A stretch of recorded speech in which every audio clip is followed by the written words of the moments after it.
ನಮಸ್ಕಾರ. ಎಲ್ಲರೂ ಹೇಗಿದ್ದೀರಾ? ಐ ಹೋಪ್ ಎಲ್ಲರೂ ಚೆನ್ನಾಗಿದ್ದೀರಾ ಅಂತ ಅಂದ್ಕೊಂಡು ಇವತ್ತಿನ ಒಂದು ವ್ಲಾಗ್ನ ಶುರು ಮಾಡ್ತೀನಿ. ಇದು ಮಂಗಳವಾರದ ಮಿನಿ ವ್ಲಾಗ್ ಆಗಿರುತ್ತೆ.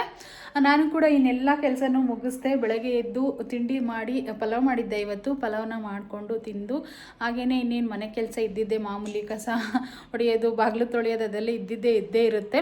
ಸೊ ಅದನ್ನೆಲ್ಲ ಮುಗಿಸ್ಕೊಂಡೆ. ಮತ್ತು ನಾನು ಸೀರಿಯಲ್ ಹಾಕೋದಿರುತ್ತಲ್ವ, ಅದನ್ನು ಕೂಡ ಮುಗಿಸ್ಕೊಂಡೆ ಕೆಲಸನ. ಸೊ ಎಲ್ಲ ಮುಗಿಸ್ಕೊಂಡಿದ್ದು ಆದಮೇಲೆ ಈಗ ಶಾಪಿಗೆ ಹೋಗ್ತಾ ಇದ್ದೀನಿ. ಆಲ್ರೆಡಿ ಒಂದ್ಸರಿ ಶಾಪಿಗೆ ಹೋಗಿ ಎಲ್ಲ ನೀಟಾಗಿ ಕಸ ಎಲ್ಲ ಹೊಡೆದ್ಬಿಟ್ಟು ಏನು ಮಾಡಬೇಕು ಅದನ್ನೆಲ್ಲ ಮಾಡಿ ಬಂದೆ. ಸೊ ಒಂದು ಸ್ವಲ್ಪ ಟೀ ಕುಡ್ದು ಹೋಗ್ಬಿಡೋಣ ಅಂತೇಳಿ. ಆಲ್ರೆಡಿ ಈಗ 12 ಆಯಿತು ಟೈಮು. ಇನ್ನೇನು ಟೀ ಕುಡಿದ್ಬಿಟ್ಟು ಹೋಗಿ ಕಟಿಂಗ್ ಮಾಡ್ಕೊಳ್ಳೋದಿದೆ ಇವತ್ತು. ನಿನ್ನೆ ಲಾಗಲ್ಲಿ ತೋರಿಸಿದ್ದೀನಿ ನೋಡಿ, ಒಬ್ಬರದೇ 15 ಬ್ಲೌಸ್ ಇದೆ ಅಂತ ಹೇಳ್ಬಿಟ್ಟು. ಅದನ್ನೇ ಇವಾಗ ನಾನು ಕಟಿಂಗ್ ಮಾಡ್ಕೊಳ್ಳೋದು ನಿಮ್ಮೆಲ್ಲರ ಎದುರಿಗೂ ತೋರಿಸ್ತೀನಿ. ಸೊ ಒಂದ್ಸರಿ ವಿಡಿಯೋನೂ ಮಾಡಿ ಆಲ್ರೆಡಿ ಇನ್ಸ್ಟಾಗ್ರಾಮಿಗೆ ಕೂಡ ಹಾಕಿ ಆಯಿತು. ಒಂದು ಡ್ರೆಸ್ಸಿಂದು ಒಂದು ಮಾಡಬೇಕಿತ್ತು, ಇವತ್ತು ಡ್ರೆಸ್ ಮಾಡಿದ್ದೀನಿ. ಈ ವಿಡಿಯೋದಲ್ಲೂ ಕೂಡ ಅದನ್ನು ಹಾಕ್ತೀನಿ, ಒಂದ್ಸರಿ ನೋಡಿ. ಹಾಗೆಯೇ ನನ್ನ ವಿಡಿಯೋ ಇಷ್ಟ ಆದರೆ ಒಂದು ಲೈಕ್ ಮಾಡೋದು ಮಾತ್ರ ಮರಿಬೇಡಿ. ವಿಡಿಯೋ ಇಷ್ಟ ಆದರೆ ಒಂದು ಲೈಕು ಮಾಡಿ. ಹಾಗೆಯೇ ನನ್ನ ಚಾನಲ್ನ ಇನ್ನೂ ಯಾರೆಲ್ಲ ಸಬ್ಸ್ಕ್ರೈಬ್ ಮಾಡ್ಕೊಂಡಿಲ್ವೋ ಪ್ಲೀಸ್ ಸಬ್ಸ್ಕ್ರೈಬ್ ಮಾಡಿ ಅಂತ ಹೇಳ್ತೀನಿ. ಸೊ ಈಗ ಶುರುವಾಗ್ತಾ ಇರುತ್ತೆ. ಎಲ್ಲೂ ಕೂಡ ವಿಡಿಯೋನ ಸ್ಕಿಪ್ ಮಾಡಿಬಿಡಿ. ಎಲ್ಲರೂ ಕೂಡ ವಿಡಿಯೋನ ನೋಡ್ತಾ ನನಗೆ ಲೈಕ್ ಮಾಡೋದು ಮಾತ್ರ ಖಂಡಿತ ಮರಿಬೇಡಿ. ನನ್ನ ಚಾನಲ್ನ ಸಬ್ಸ್ಕ್ರೈಬ್ ಮಾಡ್ಕೊಳ್ಳಿ. ಇಷ್ಟು ದಿನ ಹೇಗೆ ಬೆಳೆಸಿದಿರೋ ನಿಮ್ಮ ಮನೆ ಮಗಳು ಅಂತ ಹೇಳ್ಬಿಟ್ಟು ಹಾಗೆ ಬೆಳೆಸಿ ಅಂತ ನಾನು ಕೇಳ್ಕೊಳ್ತೀನಿ. ಓಕೆನಾ? ನಿನ್ನೆ ಮೊನ್ನೆ ವ್ಲಾಗ್ ಹಾಕಿರೋದೆಲ್ಲ ಸುಮಾರು ಜನ ನೋಡಿದ್ರೆ ತುಂಬ ಥ್ಯಾಂಕ್ ಯು ಸೋ ಮಚ್ ಎಲ್ಲರಿಗೂ ಕೂಡ. ನಾನು ವ್ಲಾಗ್ ಮಾಡೋಕ್ಕೆ ತುಂಬಾ ಟ್ರೈ ಮಾಡ್ತಾಯಿದ್ದೀನಿ. ಡೈಲಿ ಒಂದೊಂದು ಏನಾದರೂ ನಮ್ಮ ಹೆಣ್ಮಕ್ಳಿಗೆ ಒಂದು ಸ್ಫೂರ್ತಿದಾಯಕವಾಗಿ ಒಂದು ಮಾತುಗಳನ್ನ ಹೇಳ್ಕೊಂಡು ಹೋಗ್ಬೇಕಂತ ಅಂದ್ಕೊಂಡಿದ್ದೀನಿ. ಹಾಗಾಗಿ ನನ್ನ ವ್ಲಾಗ್ಗಳನ್ನ ಮಿಸ್ ಮಾಡ್ಕೊಳಕ್ಕೆ ಹೋಗ್ಬೇಡಿ. ಏಕೆಂದರೆ ನನಗೆ ಜೀವನ ತುಂಬ ಅಂದರೆ ತುಂಬ ಪಾಠ ಕಲಿಸಿದೆ. ಅದೆಲ್ಲ ನನ್ನ ಒಂದು ಸಬ್ಸ್ಕ್ರೈಬರ್ಗಳಿಗೆ, ನನ್ನ ಫ್ಯಾಮಿಲಿ ನೀವೆಲ್ಲನ ನಿಮ್ಮೆಲ್ಲರಿಗೂ ಕಳಿಸ್ಬೇಕನ್ನೋದು ನನ್ನ ಆಸೆ. ಹಾಗಾಗಿ ನನ್ನ ವ್ಲಾಗುಗಳನ್ನ ನೋಡ್ಕೊತ ಹೋದರೆ ನಿಮಗೆ ಪ್ರತಿಯೊಂದು ಏನೆಲ್ಲ ಸ್ಟ್ರಗಲ್ ಮಾಡಿದ್ದೀನೋ ಜೀವನದಲ್ಲಿ ಅದನ್ನೆಲ್ಲ ನಿಮಗೆ ಹೇಳ್ತಾ ಹೋಗ್ತೀನಿ. ನಿಮಗೂ ಕೂಡ ಒಂದು ಎನರ್ಜಿ ಬೂಸ್ಟ್ ಕೊಡ್ತೀನಿ. ಏನೇ ಕಷ್ಟ ಬಂದರೂ ಕೂಡ ನಾವು ಬಾಗಬಾರ್ದು, ಚೆನ್ನಾಗೆ ಕಷ್ಟಪಟ್ಟು ದುಡ್ಕೊಂಡು ತಿನ್ಬೇಕನ್ನೋದು ಅರ್ಥ ಮಾಡಿಸ್ತೀನಿ. ಏಕೆಂದರೆ ನಾನಿವತ್ತು ಇಷ್ಟು ಕೆಲಸಗಳನ್ನ ಮಾಡ್ತೀನಿ ಅಂತಂದರೆ ಅದಕ್ಕೆ ತಾಳ್ಮೆನೇ ಮುಖ್ಯ. ಎಲ್ಲ ಹೆಣ್ಮಕ್ಳಿಗೂ ಹೇಳೋದು ಒಂದೇ, ನಾನು ತಾಳ್ಮೆ ಇರಬೇಕು ಮನುಷ್ಯನಿಗಷ್ಟೇ. ತಾಳ್ಮೆ ಇಲ್ಲ ಅಂದರೆ ಖಂಡಿತ ನಾವು ಯಾರು ಏನೂ ಮಾಡೋಕ್ಕಾಗೋದಿಲ್ಲ. ನಾನು ತಾಳ್ಮೆಯಿಂದ ಇರೋದ್ರಿಂದನೇ ಇವತ್ತು ಇಷ್ಟೆಲ್ಲ ಕೆಲಸ ಬೆಳಗ್ಗಿಂದ ಸಂಜೆವರೆಗೂ ನಾನು ಮಾಡ್ತಿರೋದು. ಸೊ ಹಂಗಾಗಿ ನಿಮಗೂ ಕೂಡ ಒಂದು ಎನರ್ಜಿ ಬೂಸ್ಟ್ ಸಿಕ್ತಾಗುತ್ತೆ. ಏನಪ್ಪ ಇವ್ರು ದಿನ ಹೇಳೋದೇ ಹೇಳ್ತಾರಂತ ಸೊ ಅನ್ಕೊಳಕ್ಕೆ ಹೋಗ್ಬಿಡಿ ಎಲ್ಲರೂ ಕೂಡ. ಸೊ ನಾನು ಹೇಳೋದೆಲ್ಲ ನಿಜವಾಗಿ ಖಂಡಿತ ಇಷ್ಟಪಡ್ತೀರ ಅನ್ನೋ ಒಂದು ನಂಬಿಕೆಯಿಂದ ಹೇಳ್ತಾ ಇದ್ದೀನಿ. ಇಷ್ಟ ಆಗೋರಿಗೆ ಇಷ್ಟ ಆಗುತ್ತೆ, ಇಷ್ಟ ಆಗದಿಲ್ದವ್ರಿಗೆ ಈಗ ನಾನು ಏನೂ ಮಾಡೋಕ್ಕಾಗೋದಿಲ್ಲ ಅಲ್ವಾ. ಸೊ ಹಾಗಾಗಿ ಇಷ್ಟಪಡೋ ಥರನೇ ಒಂದು ಹೇಳ್ತಾ ಇರ್ತೀನಿ. ಎಲ್ಲರೂ ವಿಡಿಯೋನ ನೋಡ್ತಾ ಹೋಗಿ. ಸೊ ಇವತ್ತು ಕಂಟಿನ್ಯೂಸ್ ಆಗಿ ವಿಡಿಯೋ ಹಾಕ್ತಾ ಇರ್ತೀನಿ, ಅದನ್ನೆಲ್ಲ ನೋಡಿ ಅಂತ ಹೇಳ್ತಾ ಬನ್ನಿ ಈಗ ಹಂಗೆ ಶುರು ಮಾಡ್ತಾ ಇರ್ತೀನಿ. ನೋಡ್ತಾ ಹೋಗಿ ಆಯಿತಾ.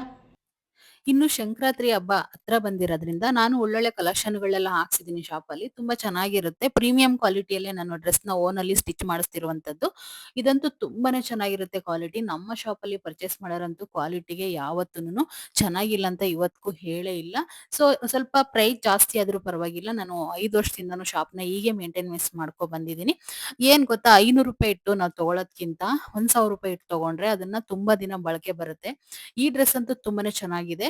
ಆಲ್ ಓವರ್ ಫುಲ್ ಏನಿದೆಯೋ ಡ್ರೆಸ್ಗೆ ಅದಕ್ಕೆ ಫ್ರಂಟ್ ಅಲ್ಲಿ ಎಂಬ್ರಾಯ್ಡರಿನ ಮಾಡಿರ್ತಾರೆ. ಸೊ ಅದೆಲ್ಲ ಬಂದ್ಬಿಟ್ಟು ಥ್ರೆಡ್ ಅಲ್ಲಿ ವಿವಿಂಗ್ ಆಗಿರುತ್ತೆ. ಮತ್ತೆ ಯೂನಿಕ್ ಡ್ರೆಸ್ ಆಗಿರುತ್ತೆ ಇದು. ತುಂಬಾ ಚೆನ್ನಾಗಿ ಕಾಣಿಸ್ತಾ ಇತ್ತು ನನ್ಗಂತೂ. ನೋಡ್ಕೊಬಿಡಿ ಎಷ್ಟು ಚೆನ್ನಾಗಿದೆ ಫ್ರಂಟ್ ಅಲ್ಲೆಲ್ಲ. ಸೊ ಸ್ಲೀವ್ ಕೂಡ ಅಷ್ಟೇ ಈ ರೀತಿ ಡಿಸೈನ್ ನ ಕೊಟ್ಟಿರ್ತಾರೆ. ಅದು ಕೂಡ ವರ್ಕ್ ಅಲ್ಲ, ಥ್ರೆಡ್ ಅಲ್ಲಿ ವಿವಿಂಗ್ ಆಗಿರುವಂತದ್ದು. ಸೊ ದುಪ್ಪಟ್ಟ ಅಂತೂ ತುಂಬಾನೇ ಸಾಫ್ಟ್ ಆಗಿ ತುಂಬಾ ಚೆನ್ನಾಗಿದೆ. ನೋಡಿ ಫ್ರಂಟ್ ಅಲ್ಲಿ ಕೂಡ ತುಂಬಾ ಚೆನ್ನಾಗಿ ಡಿಸೈನ್ ಕೊಟ್ಟಿರ್ತಾರೆ. ಪ್ಯಾಂಟ್ ರನ್ನಿಂಗ್ ಎಲ್ಲ ಇರುತ್ತೆ, ವಿತ್ ಪಾಕೆಟ್ ಕೂಡ ಇರುತ್ತೆ. ನೀವು ನೋಡ್ಕೊಬಿಡಿ ಲುಕ್ನ ಎಷ್ಟು ಚೆನ್ನಾಗಿ ಕಾಣಿಸ್ತಾ ಇದೆ ಅಂತ ಹೇಳ್ಬಿಟ್ಟು. ಒಂದ್ ಎಲ್ಲಾದ್ರೂ ಆಫೀಸ್ಗೆ ಹೋಗಕ್ಕಾಗಿರ್ಬೋದು, ಮತ್ತೆ ಯಾವಾಗ್ಲೂ ಡ್ರೆಸ್ ಇಷ್ಟಪಡೋರ್ಗಾಗಿರ್ಬೋದು, ತುಂಬಾನೇ ಚೆನ್ನಾಗಿರುತ್ತೆ. ಫ್ಯಾಬ್ರಿಕ್ ಅಷ್ಟೇ ಪ್ರೀಮಿಯಂ ಕ್ವಾಲಿಟಿಯಲ್ಲಿ ಇರುತ್ತೆ. ಪ್ಯಾಂಟ್ಗೂ ಕೂಡ ಇದಕ್ಕೆ ಡಿಸೈನ್ ಕೊಟ್ಟಿರ್ತಾರೆ. ದುಪ್ಪಟ್ಟ ಅಂತೂ ತುಂಬಾ ಒನ್ ಸೈಡ್ ಹಾಕೊಂಡು ತುಂಬಾ ಚೆನ್ನಾಗಿ ಯೂಸ್ ಮಾಡ್ಬೋದು. ಸೊ ಇದ್ರ ಪ್ರೈಸ್ ಬಂದ್ಬಿಟ್ಟು ನಿಮ್ಗೆ 1500 ರೂಪಾಯಿ ಆಗುತ್ತೆ. 1500 ರುಪೀಸ್. ನಂಬರ್ನ ಹಾಕಿರ್ತೀನಿ, ಯಾರಿಗಾದ್ರೂ ಬೇಕಂದ್ರೆ ಆರಾಮಾಗಿ ಪರ್ಚೇಸ್ ಮಾಡ್ಕೊಳ್ಳಿ. All over India courier facility ಕೂಡ ಕೊಡ್ತಾ ಇದ್ದೀನಿ. ಸೊ ಇಲ್ಲ ಅಂತಂದ್ರೆ ನಮ್ಮ ಶಾಪ್ಗೆ ವಿಸಿಟ್ ಮಾಡ್ಬೇಕು ಅಂತಂದ್ರೆ ನಮ್ಮ ಶಾಪ್ ಇರೋದು ತುಮಕೂರು ಯಲ್ಲಾಪುರ ಬಸ್ ಸ್ಟ್ಯಾಂಡ್ ಅಲ್ಲೇನೆ. ಯಾವುದೇ ಶಿಪ್ಪಿಂಗ್ ಎಕ್ಸ್ಟ್ರಾ ತಗೊಳ್ಳೋದಿಲ್ಲ ನಾನು. ಇದರಲ್ಲಿ ಸೈಜ್ ಬಂದ್ಬಿಟ್ಟು M to XXL ಸೈಜ್ ವರೆಗೂ ಅವೈಲೇಬಲ್ ಇರುತ್ತೆ. ನಾನು ಹಾಕೋದು ಯಾವಾಗಲೂ ಎಲ್ ಸೈಜ್ ಆಗಿರುತ್ತೆ. ನನಗೆ ಪರ್ಫೆಕ್ಟಾಗಿ ಆಗುತ್ತೆ. ಸೊ ಇನ್ನು ಮನೆಗೆ ಬಂದೆ. ಮನೆಗೆ ಬಂದ್ಬಿಟ್ಟು ಸ್ವಲ್ಪ ಟೀ ಕುಡ್ಕೊಂಡು ಮೇನ್ ಫ್ರೆಶ್ ಆಗಬೇಕಲ್ವಾ? ಇನ್ನು ವಿಡಿಯೋಗಳೆಲ್ಲ ಎಡಿಟ್ ಮಾಡೋದಿತ್ತು. ಇನ್‌ಸ್ಟಾಗ್ರಾಮ್‌ಗೆ ಹಾಕೋದು. ಅದನ್ನೆಲ್ಲ ಹಾಕ್ಬಿಟ್ಟು ಮತ್ತೆ ಶಾಪಿಗೆ ಹೋದೆ. ಶಾಪಿಗೆ ಹೋಗ್ಬಿಟ್ಟು ಇವಾಗ ಬ್ಲೌಸ್‌ನ ಕಟ್ ಮಾಡ್ಕೊಳ್ತಾ ಇದ್ದೀನಿ. ನಾನು ಮೊನ್ನೆಯಿಂದಾನು ಹೇಳ್ತಾ ಇದ್ದೀನಿ ಒಬ್ರದ್ದು 15 ಬ್ಲೌಸ್ ಇದೆ ಅಂತ ಹೇಳ್ಬಿಟ್ಟು. ಸೊ ಅದನ್ನೇ ತಗೊಂಡು ಈಗ ಕಟ್ ಮಾಡ್ಕೊಳ್ತಾ ಇದ್ದೀನಿ. ಸೊ ಇವತ್ತು ನಿಮ್ಗೆ ಒಂದು ಒಳ್ಳೆ ಮಾಹಿತಿನ ಕೊಡ್ತೀನಿ. ಯಾರು ಕೂಡ ವಿಡಿಯೋನ ಸ್ಕಿಪ್ ಮಾಡದೆ ನೋಡಿದ್ರೆ ಖಂಡಿತ ಈ ಮಾಹಿತಿ ಇಷ್ಟ ಆಗುತ್ತೆ. ನಾನು ಟೈಲರ್ ಕೆಲ್ಸ ಹೇಗ್ ಕಲ್ತ್ಕೊಂಡೆ ಅಂತ ಹೇಳಿ ಮೊನ್ನೆ ಒಂದ್ಸರಿ ಹೇಳಿದ್ದೆ. ಸೊ ಆ ಟೈಲರ್ ಕೆಲ್ಸ ಕಲಿಯಕ್ಕೆ ನಾನು ತುಂಬಾನೇ ಕಷ್ಟಪಟ್ಟಿದ್ದೀನಿ. ಸೊ ಆ ಸ್ಟೋರಿನೆಲ್ಲ ಹೇಳ್ಬೇಕು ಅಂತಂದ್ರೆ ನಾನು ಹಿಂದಕ್ ಹೋಗ್ಬೇಕು. ಅಂದ್ರೆ ನಾನು ಹುಟ್ಟಿ ಬೆಳೆದಿರೋ ಕಡೆ ಹೋಗ್ಬೇಕಾಗುತ್ತೆ. ಸೊ ಒಂದೊಂದ್ ವಿಡಿಯೋದಲ್ಲಿ ಒಂದೊಂದ್ ಮಾಹಿತಿನ ಕೊಟ್ಕೊಳ್ತಾ ಹೋಗ್ತೀನಿ. ಟೈಲರ್ ಕೆಲ್ಸದಿಂದ ಎಷ್ಟು ಬೆನಿಫಿಟ್ ಇದೆ ಅನ್ನೋದು ಕೂಡ ನಿನ್ನೆ ಹೇಳಿದೀನಿ ನಾನು. ಒಂದು ಸಂಸಾರನ ತೂಗಿಸ್ಬೋದು. ನಿನ್ನೆ ವ್ಲಾಗಲ್ಲಿ ನೋಡಿಲ್ಲ ಅಂತಂದ್ರೆ ಖಂಡಿತ ನೋಡಿ. ಯಾಕೆ ಅಂತಂದ್ರೆ ಟೈಲರ್ ಕೆಲ್ಸ ಅನ್ನೋದು ಅಂತ ಒಳ್ಳೆ ಉದ್ಯೋಗ ಅಂತಾನೆ ಹೇಳ್ಬೋದು. ಸೊ ಹೆಣ್ಮಕ್ಳು 2 ಬ್ಲೌಸ್‌ನ ಮನೇಲಿ ಹೊಲ್ಕೊಂಡ್ರೆ ಆರಾಮಾಗಿ ಜೀವನ ಮಾಡ್ಬೋದು. ನಾವ್ ಯಾರಿಗೂ ಡಿಪೆಂಡ್ ಆಗೋದೇ ಬೇಕಿರಲ್ಲ. ಈಗ ನಾವ್ ಯಾವ್ದಾದ್ರು ₹10 ಬೇಕು, ₹20 ಬೇಕು, ಇಲ್ಲಾಂದ್ರೆ ನಾವ್ ಒಂದ್ ಸ್ಯಾರಿ ತಗೋಬೇಕು, ಇಲ್ಲಾಂದ್ರೆ ಒಂದ್ ಬ್ಲೌಸ್‌ನ ಸ್ಟಿಚ್ ಮಾಡಿಸ್ಕೋಬೇಕು. ಸೊ ನಾವೇ ಸ್ಟಿಚರ್ ಆಗಿರ್ತೀವಿ. ಸೊ ಏನಾದ್ರು ಒಂದ್ ಪರ್ಚೇಸ್ ಮಾಡ್ಬೇಕು ನಮ್ಗೆ ಇಷ್ಟಪಟ್ಟಿರೋದಂದ್ರೆ ನಾವದನ್ನ ಮನೆಗಿರೋರ್ನೇ ಕೇಳ್ಬೇಕಾಗುತ್ತೆ. ಸೊ ನಾವು ಟೈಲರ್ ಕೆಲ್ಸನ ಕಲ್ತ್ಕೊಂಡ್ರೆ ಆರಾಮಾಗಿ ನಾವು ಅರ್ನಿಂಗ್‌ನ ಮಾಡ್ಬೋದು. ಸೊ ನಾನಂತೂನು ನನ್ನ ಒಂದು ಜೀವನ ನಡೆದಿರೋದೇ ಒಂದು ಟೈಲರ್ ಕೆಲ್ಸದಿಂದ. ಅದನ್ನೆಲ್ಲ ನಿಮ್ಗೆ ಹೇಳ್ಬೇಕನ್ನೋದು ನನ್ನ ಆಸೆ. ತುಂಬಾನೇ ಸ್ಟ್ರಗಲ್ ಪಟ್ಟಿರೋಂಥ ಹುಡುಗಿ ನಾನು. ಈ ಟೈಲರ್ ಕೆಲ್ಸ ಕಲಿಬೇಕು ಅಂತಂದ್ರೆ ಒಂದಲ್ಲ, ಎರಡಲ್ಲ ತುಂಬಾನೇ ಕಷ್ಟಪಟ್ಟಿದ್ದೀನಿ.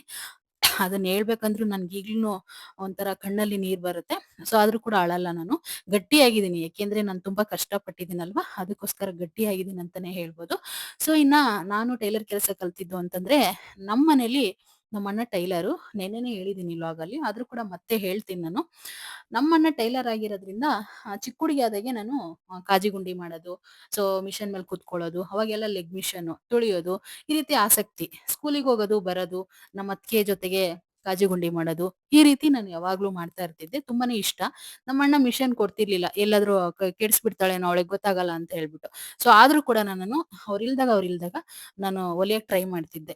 ಹಳೇ ಸೀರೆ ತಗೊಳ್ಳೋದು, ಕಟ್ ಮಾಡೋದು, ನಮ್ಮ ಅಣ್ಣನ ನೋಡ್ಕೊಳ್ಳೋದು, ಅವ್ನು ಹೆಂಗ್ ಹೊಲಿತಾನೋ ಹಂಗೆ ನೋಡ್ಕೊಳ್ಳೋದು, ಅದನ್ನ ಮತ್ತೆ ಅವ್ರು ಇಲ್ದಾಗೆಲ್ಲ ಕಟ್ ಮಾಡಿ ಸ್ಟಿಚ್ ಮಾಡೋದು, ಈ ರೀತಿ ಎಲ್ಲ ಅವಾಗ್ಲೇನೆ ನಾನು ಕ್ರೇಜ್ ನನ್ಗೆ. ಬರೀ 8, 9ನೇ ಕ್ಲಾಸ್ ಓದ್ಬೇಕಾದಾಗನೇ ತುಂಬಾನೇ ಕ್ರೇಜ್ ನನಗೆ. ಟೈಲರ್ ಕೆಲ್ಸ ಅಂದ್ರೆ ಅಷ್ಟು ಇಷ್ಟ ನನ್ಗೆ.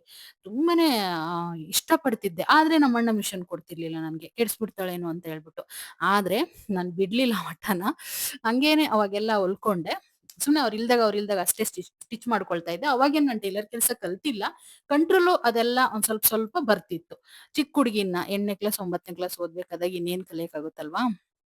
ಸೊ ಆ ರೀತಿ ಎಲ್ಲ ಅವಾಗ ಸ್ವಲ್ಪ ನೋಡ್ಕೊಂಡೆ ಮನೇಲಿ. ನಮ್ಮಣ್ಣಂತೂ ತುಂಬಾನೇ ಟೈಲರ್ ಕೆಲ್ಸ ಮಾಡಿದಾರೆ. ಅವರು ಚಿಕ್ಕವರಿಂದ ಇವಾಗೆಲ್ಲ ಬಿಟ್ಟಿದಾರಷ್ಟೇ. ಮೊದ್ಲೆಲ್ಲ ಬರೀ ಅದ್ರಲ್ಲೇ ಅವರು ಕೂಡ ಚೆನ್ನಾಗಿ ಕಲ್ತು ಮಾಡಿದ್ದು. ಸೊ ಇನ್ನ ಅದಾಯ್ತು. ಅದಾದ್ಮೇಲೆ ನಮಗೆ ಬೆಂಗಳೂರಿಗೆ ಬರೋ ಪರಿಸ್ಥಿತಿ ಬಂತು. ಅಂದ್ರೆ ನಾನು ಓದೆಲ್ಲ ಮುಗಿಸಿ, ನಾನೇನ್ ಜಾಸ್ತಿ ಓದ್ಕೊಂಡಿಲ್ಲ. ಸೊ ಓದೆಲ್ಲ ಆದ್ಮೇಲೆ ನಾನು ಬೆಂಗಳೂರಿಗೆ ಬರೋ ಪರಿಸ್ಥಿತಿ ಬಂತು. ಅದನ್ನೆಲ್ಲ ಮುಂದಿನ ಲಾಗ್‌ಗಳಲ್ಲಿ ಹೇಳ್ಕೊಂಡು ಹೋಗ್ತೀವಿ. ಯಾಕ್ ಬಂತು, ಏನ್ ಕತೆ ಅಂತ ಹೇಳ್ಬಿಟ್ಟು. ಸೊ ಬಂದ ತಕ್ಷಣನೇನೆ ನನಗೆ ಅವಾಗಿನ್ನನ 16 ವರ್ಷನೋ ಏನೋ ಇರಬಹುದು. ನನ್ಗಷ್ಟು ನೆನಪಿಲ್ಲ. ಸೊ 16 ವರ್ಷದ ಹುಡುಗಿನ ನನ್ನ ಗಾರ್ಮೆಂಟ್ಸ್‌ಗೆ ಸೇರ್ಸ್ಕೊಳಂಗಿಲ್ಲ. ಗಾರ್ಮೆಂಟ್ಸ್‌ಗೆ ಹೋಗಿದ್ದೀನಿ. ಅಲ್ಲಿ ಒಬ್ರು ಯಾರೋ ಕರ್ಕೊಂಡ್ ಹೋದ್ರು ಆ ಸಿಸ್ಟ್ರು.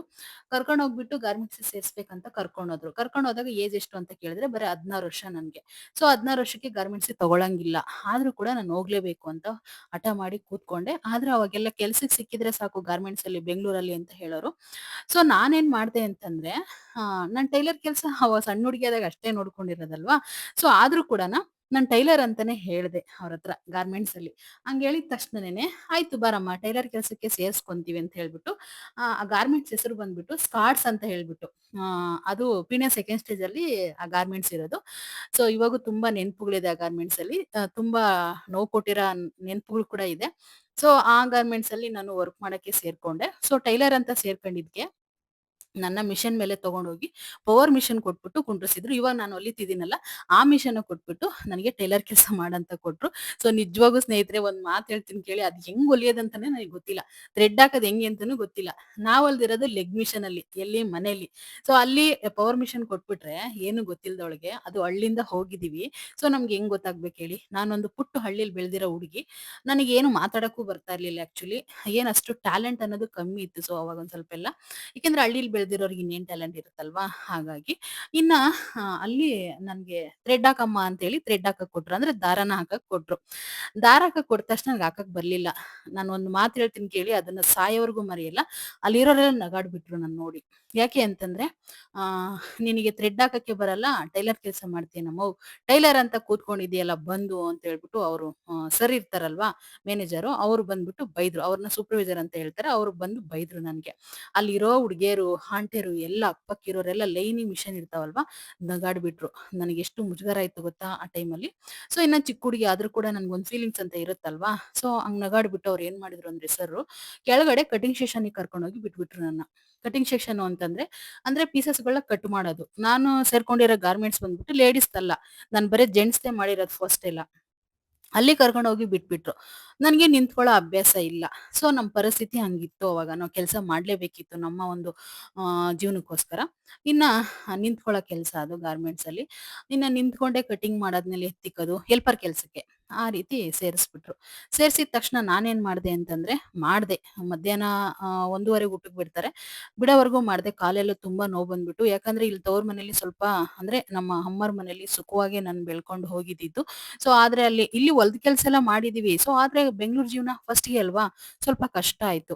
ಆದ್ರೂ ಕೂಡನ ಮಧ್ಯಾಹ್ನ 1:30 ಊಟಕ್ ಬಿಡೋವರ್ಗುನು ಮಾಡ್ದೆ. ಸುಸ್ತಾಗ್ಬಿಡ್ತು. ಮತ್ತೆ ಊಟಕ್ ಬಿಟ್ರು. ಊಟಕ್ ಬಿಟ್ಟ ಮೇಲೆ ಮತ್ತೆ ಹೋಗಿ ಮಾಡ್ದೆ ನಾನು. ಆ ಕೆಲ್ಸನ ಮಾಡಿದ್ದು ನಾನು ಬರೀ 20 ಡೇಸ್ ಅಷ್ಟೇನೆ. ಯಾಕೆ ಅಂತಂದ್ರೆ ನನ್ ಕೈಲಿ ಆಗ್ಲಿಲ್ಲ ನಿಂತ್ಕೊಂಡ್ ಕೆಲ್ಸ ಮಾಡೋದು. ಯಾಕೆಂದ್ರೆ ಚಿಕ್ಕ ವಯಸ್ಸಿನ ಅಷ್ಟೊಂದ್ ನನ್ಗೇನು ಗೊತ್ತಾಗ್ತಾ ಇರ್ಲಿಲ್ಲ. ನಿಂತ್ಕೋಬೇಕಂತಂದ್ರೆ ಆಗ್ತಾನೆ ಇರ್ಲಿಲ್ಲ. ಬೆಳಗ್ಗೆ 9:30 9 ಗಂಟೆಗೆ ಕರೆಕ್ಟಾಗಿ ಹೋಗ್ಬೇಕಿತ್ತು. ಅಷ್ಟೊತ್ತಿಗೆ ಸೈರನ್ ಆಗ್ತಿತ್ತು. ಮತ್ತೆ ಕಾರ್ಡ್ ಕೊಟ್ಟಿದ್ರು ಒಂದು ಕಾರ್ಡ್‌ನ. ಆ ಕಾರ್ಡ್‌ನ ನಾವು ಹೋಗಿ ಕರೆಕ್ಟಾಗಿ 9 ಗಂಟೆಗೆಲ್ಲ ಅದನ್ನ ಸೈರನ್ ಮಾಡ್ಲೇಬೇಕಿತ್ತು. ಸೊ ಅದನ್ನೆಲ್ಲ ಮಾಡಕ್ಕೆ ತುಂಬಾನೇ ಕಷ್ಟ ಆಗ್ತಿತ್ತು ಟೈಮಿಂಗ್ಸ್ ಎಲ್ಲ. ಸೊ ಆದ್ರೂ ಕೂಡ ಮಾಡ್ಲೇಬೇಕಿತ್ತು. 1:30ಗೆ ಊಟಕ್ಕೆ ಬಿಡೋರು, ಮತ್ತೆ 5:30ಗೆ ಕೆಲ್ಸದಿಂದ ಬಿಟ್ಬಿಡೋರು. ಗಾರ್ಮೆಂಟ್ಸ್‌ಗೆ ಹೋಗಿರೋರಿಗೆಲ್ಲ ಇದ್ರ ಬಗ್ಗೆ ಗೊತ್ತೇ ಇರುತ್ತೆ. ಸೊ ಇನ್ನ ಅದನ್ನ ನಾನೊಂದ್ 20 ದಿನ ಮಾಡ್ಕೊಂಡೆ. 20 ದಿನ ಮಾಡ್ಕೊಂಡಿದ್ದಾದ್ಮೇಲೆ ನಾನು ಒಂದೇ ಸರಿ ಡೈರೆಕ್ಟ್ ಆಗಿ ನಾನು ಟ್ರೈನಿಂಗ್ ಕ್ಲಾಸ್‌ಗೆ ಹೋಗ್ಬಿಡೋಣ. ಏಕೆಂದ್ರೆ ನನ್ನ ಕೈಲಿ ಈ ಕೆಲಸ ಮಾಡಕ್ ಆಗೋದಿಲ್ಲ ಅಂತ ಹೇಳ್ಬಿಟ್ಟು ಅಲ್ಲಿಗೆ ಡಿಸಿಷನ್ ತಗೊಂಡೆ ನಾನು. ಯಾಕೆಂದ್ರೆ ನಾನು ಟೈಲರ್ ಆಗ್ಬೇಕನ್ನೋದೇ ನಂಗೆ ತುಂಬಾ ಆಸೆ ಇದ್ದಿತ್ತು. ಇವತ್ತು ಇಲ್ಲೇವರೆಗೂ ಹೇಳಿದೀನಿ. ನಾಳೆ ನಿಮ್ಗೆ ಮತ್ತೆ ಮಾಹಿತಿ ಸಿಗುತ್ತೆ. ಅಲ್ಲಿಂದ ಏನ್ ಮಾಡ್ದೆ, ಯಾವ ರೀತಿ ಕೆಲ್ಸಗಳನ್ನ ಕಲ್ತೆ ಅಂತ ಹೇಳ್ಬಿಟ್ಟು. ಸೊ ಇವಾಗ ನಾನು ಬ್ಲೌಸ್‌ನ 5 ಕಟ್ ಮಾಡ್ಕೊಂಡ್ ಬಂದಿದ್ದೆ ಮನೆಗೆ.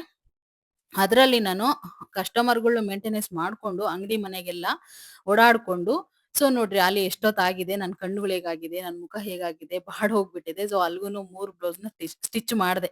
5 ಮಾಡಕ್ ಆಗ್ಲಿಲ್ಲ. 3 ಬ್ಲೌಸ್‌ನ ಸ್ಟಿಚ್ ಮಾಡ್ದೆ. ಎಷ್ಟೊತ್ನಾಗ ಕೂತಿದ್ ನಾನು? ಅಲ್ಲಿ 2 ಗಂಟೆ ಅಂತ ಅನ್ಸುತ್ತೆ ನಾನು ಕೂತ್ಕೊಂಡಾಗ. ಈಗ ಆಲ್ರೆಡಿ 8 ಗಂಟೆ ಆಗಿದೆ. ಸೊ ಅದ್ರಲ್ಲಿ ಕೂಡ ನಾನೇನು ಒಂದೇ ಸಮ ಕೂತ್ಕೊಂಡು ಸ್ಟಿಚ್ ಮಾಡಿಲ್ಲ. ಅಲ್ಲಿ ಕಸ್ಟಮರ್‌ಗೆ ಹೋಗಿ ಬಟ್ಟೆಗಳನ್ನ ತೋರ್ಸೋದು, ಮತ್ತೆ ಬರೋದು, ನಾನು ಈ ರೀತಿ ಸ್ಟಿಚ್ ಮಾಡ್ಕೊಂಡು ಕೂತ್ಕೊಳ್ಳೋದು. ಈ ರೀತಿ ಮಾಡಿರೋದು ಅಷ್ಟೇನೇನೆ. 3 ಬ್ಲೌಸ್ ಸ್ಟಿಚ್ ಅಂತಂದ್ರೆ ಇವಾಗಿರೋ ಚಾರ್ಜ್ ಎಷ್ಟಂತ ಯೋಚನೆ ಮಾಡಿ. ನಿಮ್ಗೆ ಗೊತ್ತೇ ಇರುತ್ತೆ ಹೆಣ್ಮಕ್ಳು ಬಟ್ಟೆ ಹೊಲಿಯೋದು ಎಷ್ಟು ಚಾರ್ಜಸ್ ಇದೆ ಅಂತ ಹೇಳ್ಬಿಟ್ಟು. ನಾನು ಎಲ್ಲದಕ್ಕೂ ಪಾಲು ಜಿಗ್‌ಜಾಗು, ಲೈನಿಂಗು ಎಲ್ಲ ಸೇರಿಸಿ ನಮ್ದೇ ಚಾರ್ಜ್ ಇರುತ್ತೆ.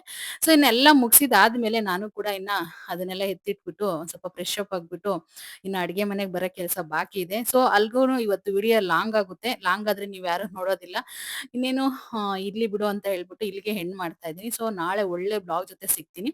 ಈ ವಿಡಿಯೋದಲ್ಲಿ ನಿಮ್ಗೆ ಏನ್ ಅನ್ನಿಸ್ತು ಅಂತ ಹೇಳ್ಬಿಟ್ಟು ಕಮೆಂಟ್ ಮಾಡಿ. ಸೊ ನನ್ನ ವಿಡಿಯೋಗಳನ್ನ ಇಷ್ಟಪಡೋದಾದ್ರೆ ದಯವಿಟ್ಟು ನನ್ನ ಚಾನಲ್‌ನ ಇನ್ನು ಯಾರೆಲ್ಲ ಸಬ್ಸ್ಕ್ರೈಬ್ ಮಾಡ್ಕೊಂಡಿಲ್ವೋ ಸಬ್ಸ್ಕ್ರೈಬ್ ಮಾಡ್ಕೊಳ್ಳಿ ಅಂತ ಹೇಳ್ತೀನಿ. ಏನಾದ್ರೂ ಒಂದು ಒಳ್ಳೆ ಮಾಹಿತಿ ಸಿಕ್ತು ಅಂತಂದ್ರೆ ಖಂಡಿತ ಒಂದು ಕಮೆಂಟ್ ಮಾಡಿ. ಡೈಲಿ ಒಂದು ಮಾಹಿತಿ ಕೊಡ್ತಾ ಹೋಗ್ತೀನಿ. ಹಾಗೆ ನನ್ನ ಗಾರ್ಮೆಂಟ್ಸ್ ಲೈಫಿನ ಬಗ್ಗೆ, ಹಾಗೆ ನಾನು ಹೇಗ್ ಬಂದು ಮತ್ತೆ ಬಟ್ಟೆ ಅಂಗಡಿನ ಹಾಕೊಂಡೆ, ನನ್ನ ಜೀವನ ಹೇಗಿದೆ ಅಂತ ಎಲ್ಲ ಹೇಳ್ಕೊಂತ ಹೋಗ್ತೀನಿ. ಅಲ್ಲಿವರೆಗೂ ಎಲ್ಲರಿಗೂ ಥ್ಯಾಂಕ್ ಯು.